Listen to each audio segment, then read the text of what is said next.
School taught us algebra, trigonometry, and how to memorize things we would never use again. But school never taught us how money actually works.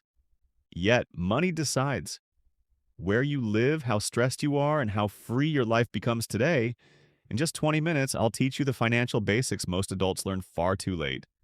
No boring theory, no complicated words, just real life money rules. Let's begin. The biggest lie we're told is this: if you earn more money, all your problems disappear. That sounds logical, but it's wrong. Most people don't have an income problem, they have a spending problem. If you earn $1,000 and spend $1,100, you're broke. If you earn $5,000 and spend $5,100, you're still broke. Money isn't about how much you make, it's about how you manage what you make. That's the first lesson school never taught us. Finance comes down to one simple equation: income, expenses, freedom. But most people do it backwards. They earn money, spend first, and hope something is left. The smarter way is this: earn money, save and invest first. Spend what remains, even if it's just 10%.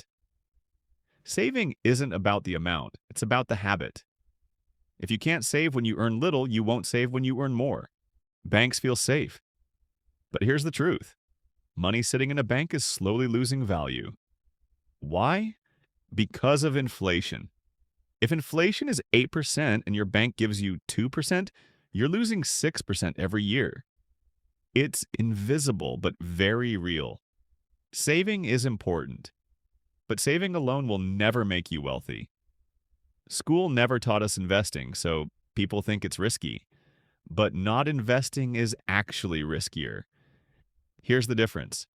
Gambling is guessing, investing is ownership.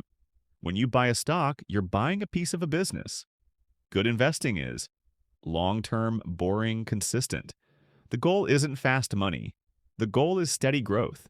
Compounding means money makes money. If you invest a small amount every month and give it time, 10 years looks good. 20 years looks impressive.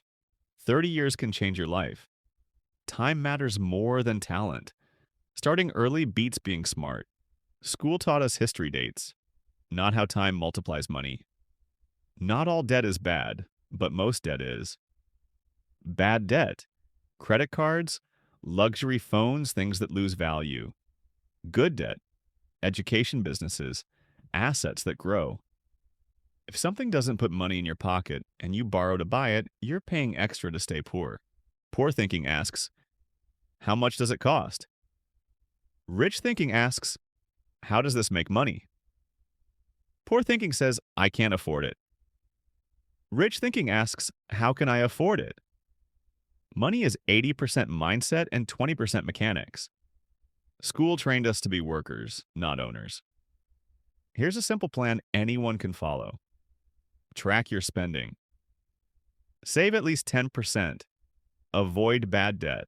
Invest consistently, think long term. That's it. No secrets, no shortcuts. Money is an evil, money is a tool, and the sooner you learn how to use it, the freer your life becomes. If school never taught you this, and well, now you know, like the video, subscribe, and invest in your future.